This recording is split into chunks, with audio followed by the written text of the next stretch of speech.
Amen, amen, amen. On va continuer, parce que ce matin, on va vous parler de quelque chose vraiment de très important, un thème très important. J'aimerais vraiment qu'il vous puisse ouvrir votre cœur. Et pour introduire les thèmes, on va écouter une chanson qui a été préparée par des frères et des sœurs de l'Église. Ils vont la chanter. Écoutez bien, parce qu'on va parler de quelque chose de vraiment très important. À tout à l'heure, à tout de suite.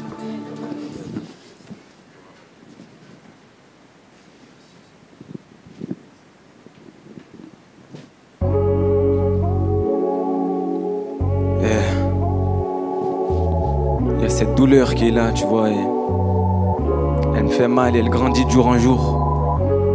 Elle grandit, elle est là, elle m'attrape à la gorge et elle veut pas me lâcher. Je sais pas ce qui se passe, mais c'est trop dur, faut que ça s'arrête. Je ressens l'adrénaline, noyé comme dans un verre de ligne, ou bloqué comme un membre du cartel de Medellin. Mais qui donc me délivre?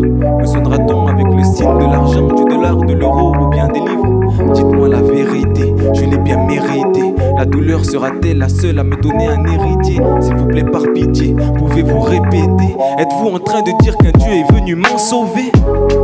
Quand un malheureux crie, l'Éternel entend et il le délivre de toutes ses détresses. Quand un malheureux crie, l'Éternel entend et il le délivre de toutes ses détresses. Arrête ton baratin, j'ai longtemps poireauté. J'ai sorti le Beretta, j'ai été à deux doigts de tirer. On peut pas me pardonner, à demande atterri. Plus à la mort, qu'avec moi elle en termine. Qu'avec moi elle en termine comme une sale bactérie. Faut pas que ça s'éternise, là j'en peux plus, j'agonise. Personne sait mes secrets si ce n'est le Dieu sacré. Mais reste-t-il encore un peu de temps pour me consacrer? Je me sentirais mal à l'aise si il m'analyse. Son regard sain serait sur moi un peu comme Mona Lisa. À ton avis mon ami, pourquoi j'ai dû faire une dialyse? Parce que mon sang était trop sale, c'est ça tout comme ma vie. Et ça tout comme ma vie, et ça tourne dans le vide. Je fais des saltos, je prie, j'ai plus la force de vivre. Je ferme ma vie, mon nom, laissez-moi, je suis ivre. Aurais-je la force de crier pour qu'il me délivre? Quand un malheureux crie, l'Éternel entend et il le délivre de toutes ses détresses. Quand un malheureux crie, l'Éternel entend et il le délivre de toutes ses détresses. Quand un malheureux crie, l'Éternel entend et il le délivre de toutes ses détresses.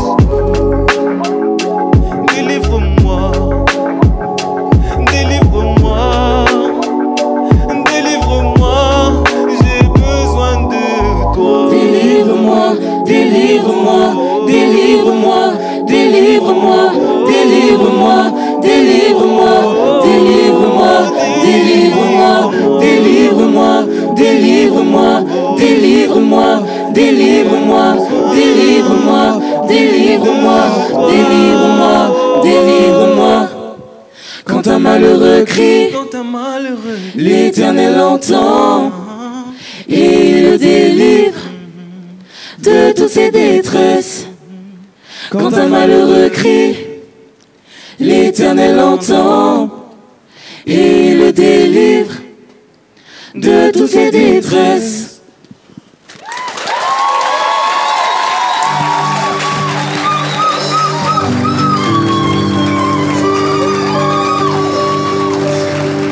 Amen, amen, amen.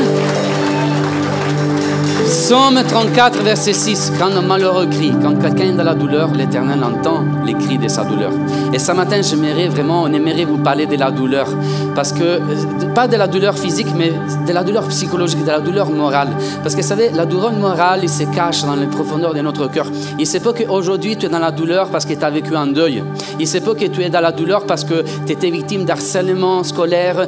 Il se peut que tu es dans la douleur parce que tu étais abusé sexuellement. Il se peut que tu es dans la douleur parce que dans le passé, tu as vécu quelque chose qui t'a vraiment fait du mal, des disputes à l'intérieur de ta famille, tu étais vraiment touché à cause de la religion, à cause de tout ce que les hommes, tous les mal que les hommes ils peuvent te faire. Et aujourd'hui, tu es dans la douleur, tu es dans la douleur, tu es dans la douleur. Sache que l'Éternel, il veut te délivrer de cette douleur. Amen. Dieu veut te délivrer de cette douleur. Il est question de donner ta douleur à Dieu. Amen. Il est question de donner ta douleur à Dieu. Dieu veut que ta douleur devienne sa douleur. Dieu veut que ta douleur devienne sa douleur. Amen.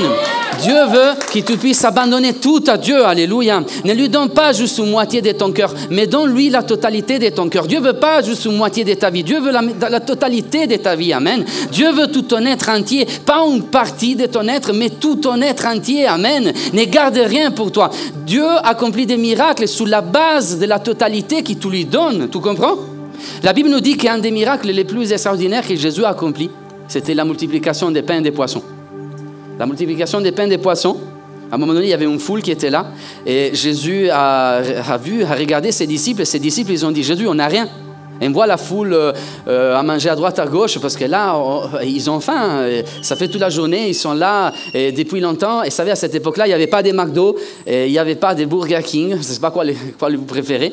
Mais Jésus, il leur a dit, qu'est-ce que vous avez ici? Et quelqu'un a répondu, il y a juste un jeune garçon qui a 5 pains et 2 poissons. Juste 5 pains et 2 poissons, pas plus. Jésus ne leur a pas dit, ok, donnez-moi un poisson et un pain. Mais Jésus leur a dit, donnez-moi tout ce que vous avez. Oui, mais Seigneur, tout ce qu'il y en a, en vrai, c'est petit, c'est peu. Regarde, oui, mais avec l'époque que vous avez, moi, je vais accomplir un grand miracle. Amen. Ne garde pas des poissons pour toi. Amen. Si toi, des poissons aujourd'hui, donne-le tout totalement à Jésus. Amen. Jésus accomplira un miracle avec la totalité que tu lui donneras. Amen. Écoute-moi bien, tout ce que tu gardes pour toi ne sera plus sur l'influence de Dieu, mais sur l'influence de quelqu'un d'autre. Amen. Dieu veut influencer totalement ta vie. C'est pour cela que tu dois tout donner à Dieu. Vous savez, des fois, on garde notre douleur pour nous. Il y a une douleur qui est profonde, il y a une douleur qui est là, elle est dans ton cœur. Personne n'y voit notre douleur. La douleur, elle est bien cachée dans notre cœur, en profondeur. Et des fois, on les cache aux hommes. Et c'est pour cela qu'il se peut que tu pleures la nuit en cachette. Et tu verses des larmes en cachette. Mais moi, j'aimerais te dire que Dieu veut récupérer tes larmes. Dieu veut ta douleur. Je vais te le dire. Dieu veut récupérer tes larmes.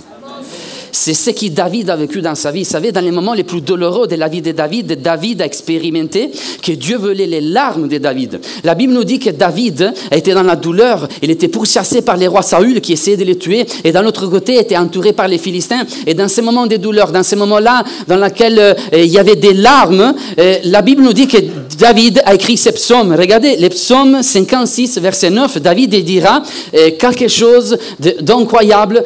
C'est par l'iniquité qu'ils espèrent échapper. Dans ta colère, ô Dieu, précipite les peuples. Après, il dira, verset 9, tu comptes les pas de ma vie errante et tu ramasses mes larmes dans ton outre. Je crois que quelqu'un a dit quelque chose. Dans ton vase. Amen. C'est plus simple. Tu ramasses mes larmes dans ton vase.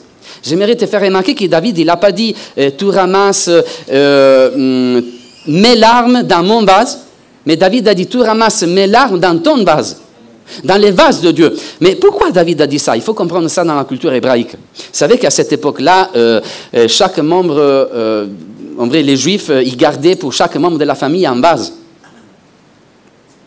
Et chaque personne, à chaque fois qu'il pleurait, à chaque fois qu'il versait des larmes, il devait ramasser ses larmes à l'intérieur de cette vase. Et cette vase-là, c'était les vases de la douleur, c'était les vases des larmes.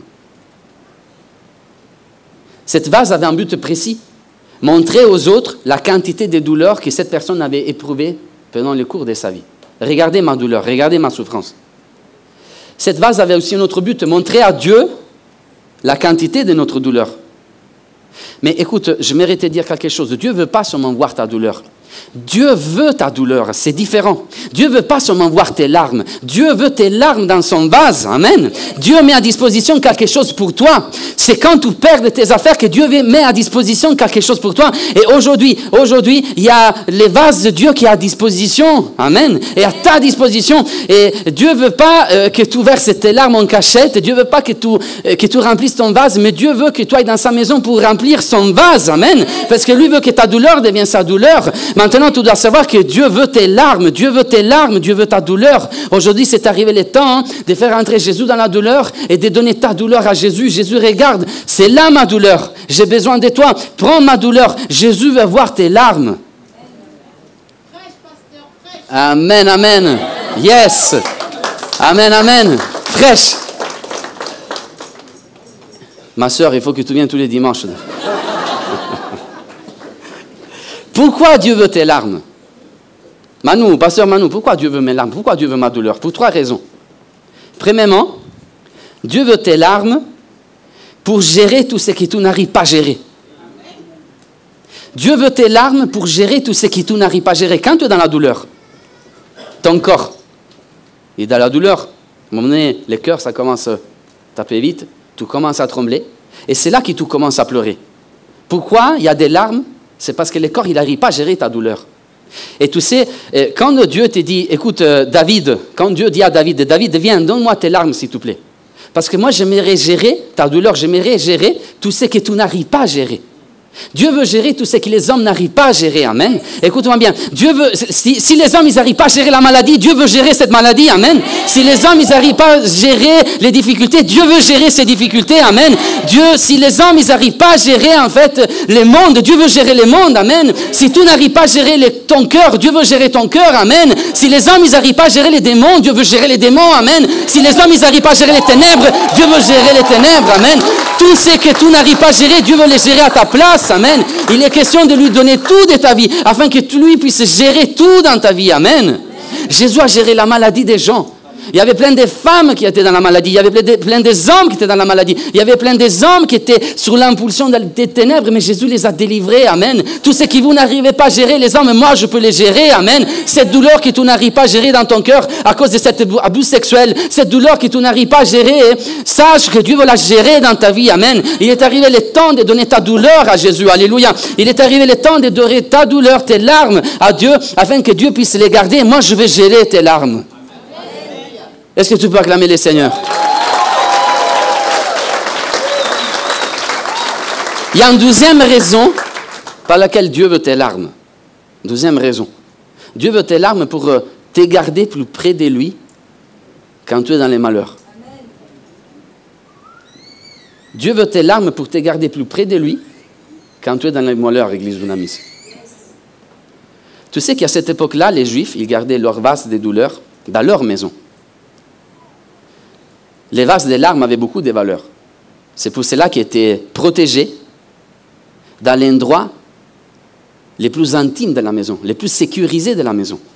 S'il y avait un incendie, par exemple, la première chose qu'ils devaient sauver, c'était leur richesse, bien sûr, et aussi les vases des larmes.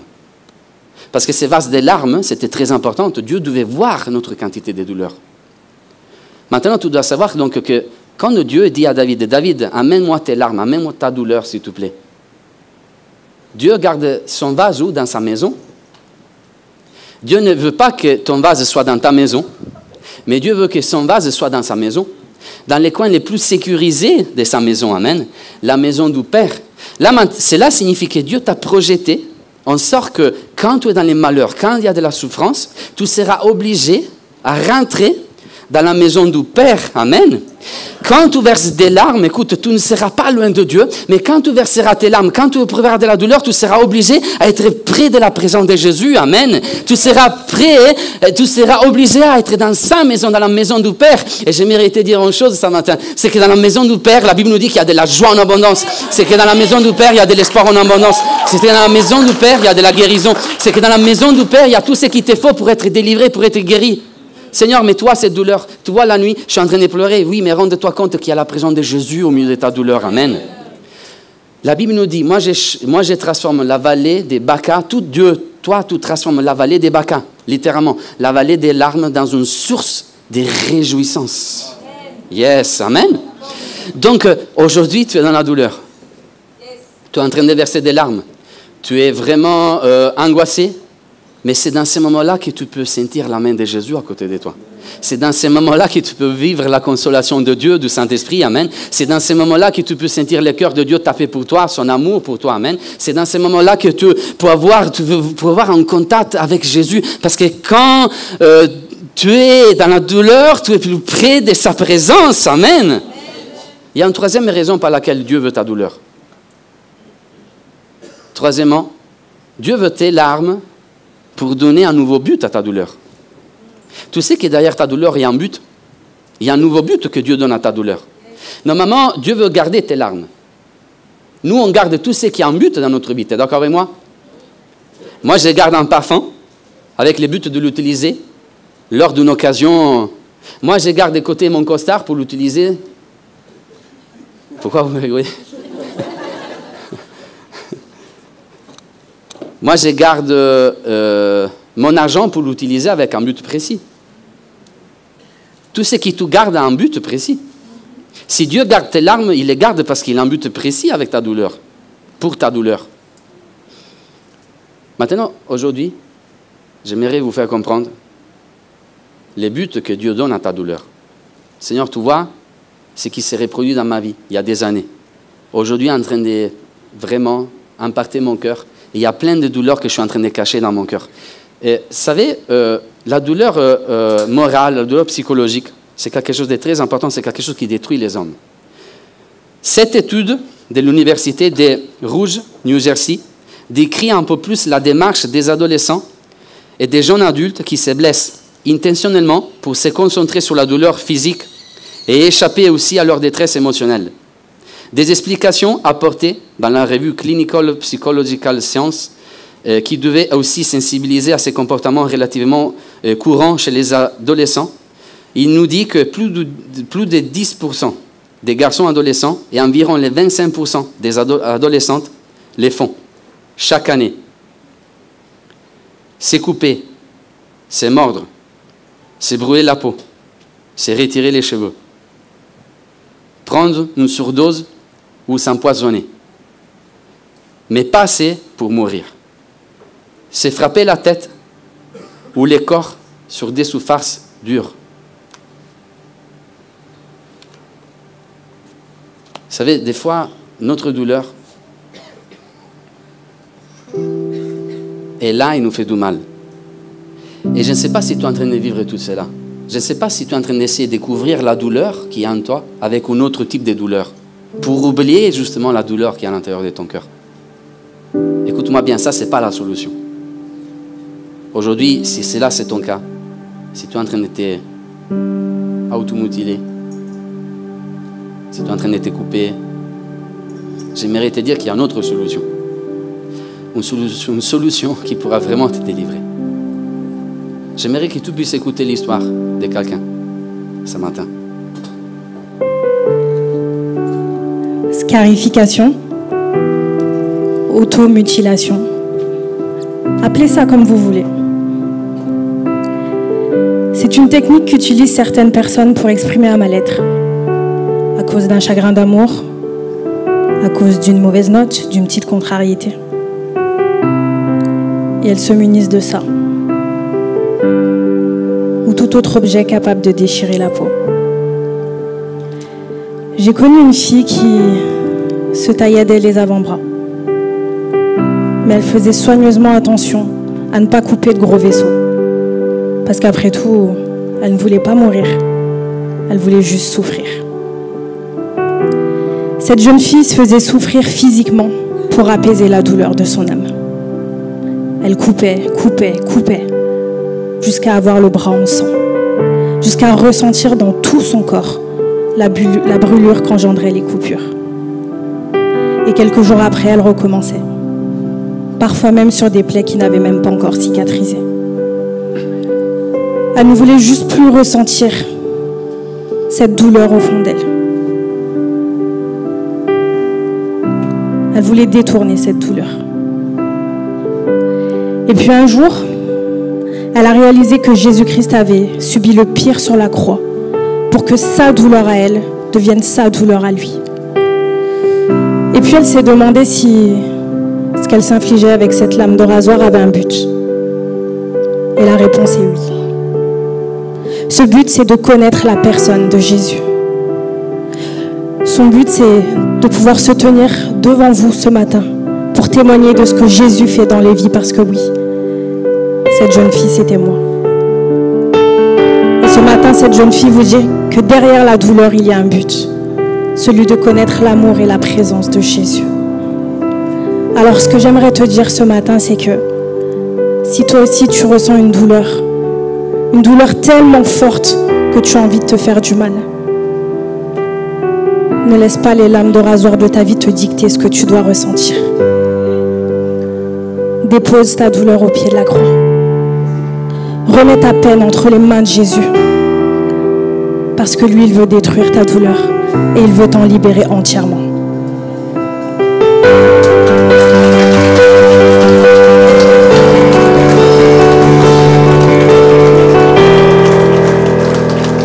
Les buts de la douleur, c'est de faire connaître la personne de Jésus. L'amour de Jésus, la grandeur de Jésus, la grâce de Jésus, les dons immérités de Jésus. Vous savez, dans l'évangile, il y a une histoire. C'est une histoire, derrière cette histoire, il y a vraiment une puissance, il y a vraiment une vérité. Un jour, Jésus il s'est retrouvé à l'intérieur d'une maison, la maison de Simon les pharisiens. C'est un pharisien, il avait vraiment une place d'honneur à cette époque-là. Et l'évangile de Luc nous dit qu'il y avait une femme, elle était une pécheresse. Cette femme était une prostituée et il ne pouvait même pas rentrer dans la maison de Simon les pharisiens à cette époque-là. Ça, c'est la religion. Mais Jésus s'est trouvé dans la maison de Simon les pharisiens. Et c'est grâce à Jésus que cette femme a pu rentrer dans cette maison. Parce que c'est grâce à Jésus que tu peux rentrer là où tu ne peux pas rentrer. C'est grâce à Jésus que tu trouves des portes ouvertes. Quand tu veux rencontrer Jésus, il y a tout le temps une porte ouverte pour toi. Et aujourd'hui, si tu es dans ce cas, si cela c'est ton cas, si aujourd'hui il y a de la douleur dans ton cœur, sache que la porte de Jésus est ouverte pour toi, afin que tu puisses le rencontrer là où il est. Et la Bible nous dit que cette femme prostituée est rentrée dans la maison, là où il y avait Jésus, et elle a fait quelque chose d'extraordinaire. La Bible nous dit que... tu peux me mettre les textes s'il te plaît, l'évangile de Luc. Et voici une femme pécheresse qui s'est trouvée dans la ville, ayant su que Jésus était à table dans la maison du pharisien, apportant un vase d'alabâtre plein de parfums. Elle se tint derrière au pied de Jésus et pleura, et bientôt elle lui moula les pieds de ses larmes, puis les essuya avec ses cheveux, les baisa et les oint des parfums. Donc, cette femme, elle est rentrée dans la maison dans laquelle il y avait Jésus. Elle savait, il avait amené avec elle un vase d'alabâtre. Vous devez savoir que pour une femme de cette époque, pour une jeune fille de cette époque, un vase d'alabâtre, c'était quelque chose de très important. Parce qu'à cette époque-là, la famille donnait à... les pères et la maman, nos mamans, ils donnaient à leurs enfants, ils donnaient à leur jeune fille un vase en alabâtre. Et cette jeune fille, par la suite, il aurait dû donner cette vase d'alabâtre à l'homme qui, par la suite, il serait devenu son ami, son mari, pardon, comme symbole d'amour et de dévotion. Donc, cette vase d'alabâtre était très importante pour cette femme.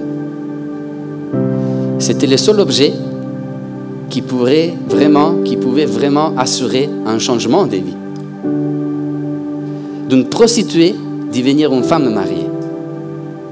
C'était le seul objet qui pouvait encore garantir un changement dans sa vie. Mais voyez, cette femme, elle allait au-delà de toutes choses. Cette femme a fait quelque chose vraiment d'extraordinaire. Cette femme vraiment a eu le courage de rentrer dans la maison de Simon les pharisiens pour aller casser cette vase d'alabâtre au pied de Jésus, prendre les parfums que cette vase d'alabâtre contenait pour après nettoyer les pieds de Jésus. Amen. Je ne sais pas si tu te rends compte de la portée de ce message. Cette femme est en train de dire à Jésus, écoute Jésus, il n'y a pas un homme qui peut changer ma vie. Le seul qui peut vraiment changer ma vie, c'est toi. C'est le roi des rois. C'est Dieu le Tout-Puissant. Il n'y a pas un homme qui peut changer ma vie. C'est seulement toi qui peux changer ma vie. Tu sais que Dieu peut changer tout ce que les hommes n'arrivent pas à changer. Amen. Si les médecins n'arrivent pas à changer la maladie, Dieu peut changer la maladie. Amen. Si les gens ne peuvent pas changer les choses, Dieu peut changer les circonstances de ta vie. Le seul qui peut changer les choses, c'est Jésus. Et cette femme est en train de dire à Jésus, regarde, tu es mon changement. À partir d'aujourd'hui, ma vie va changer. Tu vas vraiment provoquer un changement dans ma vie. Cette jeune fille, elle avait amené aussi un autre vase, normalement, à Jésus, ces jours-là. Et c'est là qu'on les comprend en ayant étudié la culture hébraïque. La Bible nous dit que cette femme versa ses larmes dans les pieds de Jésus pour nettoyer les pieds de Jésus. Il faut beaucoup de larmes pour nettoyer les pieds de Jésus. Tu es d'accord avec moi? Et normalement, cette femme, donc, ces jours-là, il avait amené 2 vases. Les vases d'alabâtre et les vases aussi de sa douleur. Et il l'avait versé aux pieds de Jésus. Cette femme est en train de dire, Seigneur, Jésus, tu n'es pas seulement l'homme qui va changer ma vie, mais tu es aussi l'homme qui va arrêter ma douleur. Écoute, moi je viens te donner toute ma douleur, Seigneur Jésus, je l'ai mis à tes pieds. Et aujourd'hui, je partirai de cette maison totalement libéré de ma douleur. Oui, mais tu étais dans la maison des Simon, les pharisiens. Là, tu ne peux pas rester. Oui, mais là où je ne peux pas rester, Jésus peut accomplir un miracle dans ma vie. Amen. À cette époque-là, en époque romaine, surtout dans le Nouveau Testament, c'était une honte pour les Juifs être enterrés sans un vase de larmes. Vous savez pourquoi? Parce que pour les Romains, pour les Juifs, un vase de larmes, c'était l'accès, c'était la clé, c'était l'accès au paradis.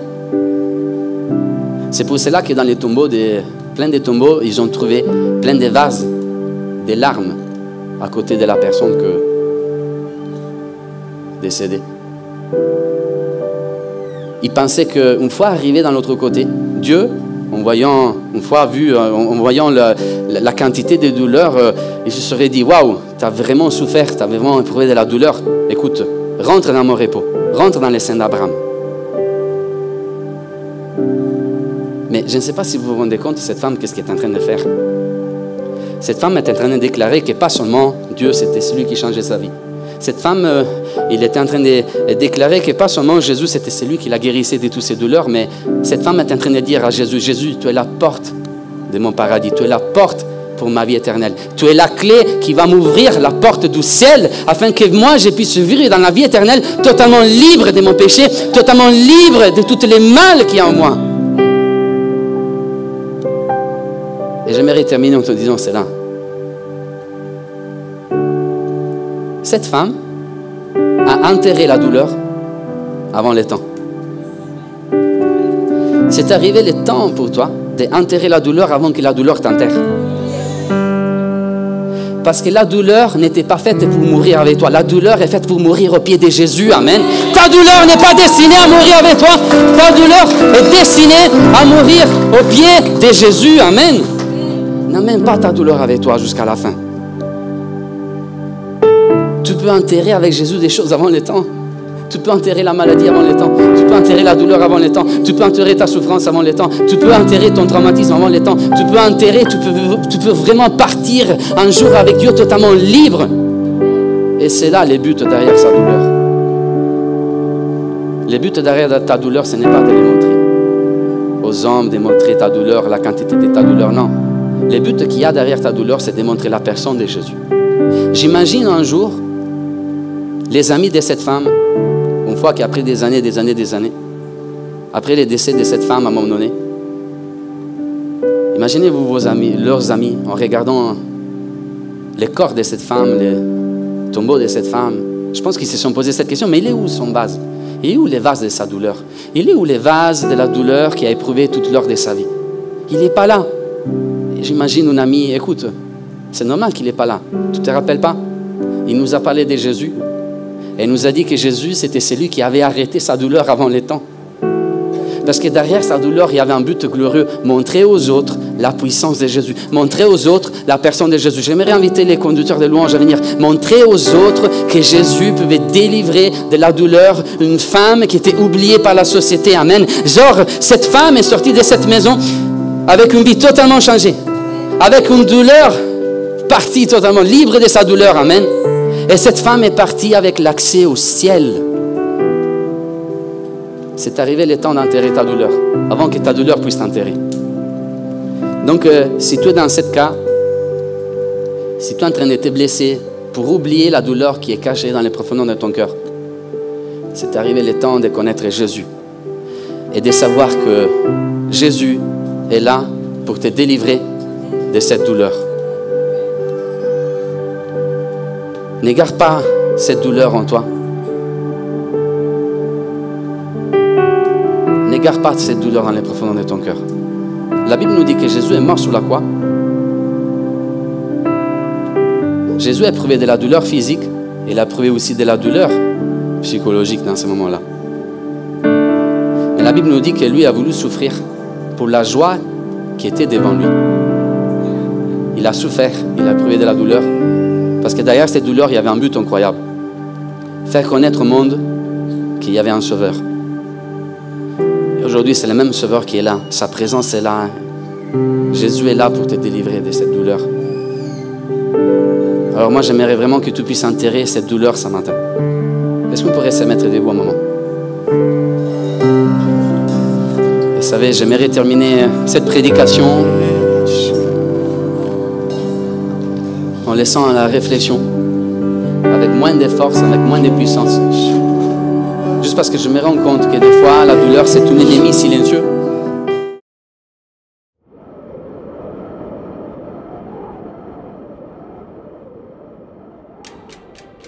Rome, elle ne s'est pas faite en un jour. D'une plaine, les hommes en ont fait un empire. Alors imagine ce que Dieu peut faire de ta vie. Imagine ce que Dieu peut faire de ton église. Il t'emmènera de là où tu te trouves jusqu'où il veut que tu sois. Il n'a jamais choisi les qualifiés, mais il nous a qualifiés pour lui. Cela prend du temps, oui, mais il y a un temps pour tout. Et nous voilà entrés dans le temps de la transition.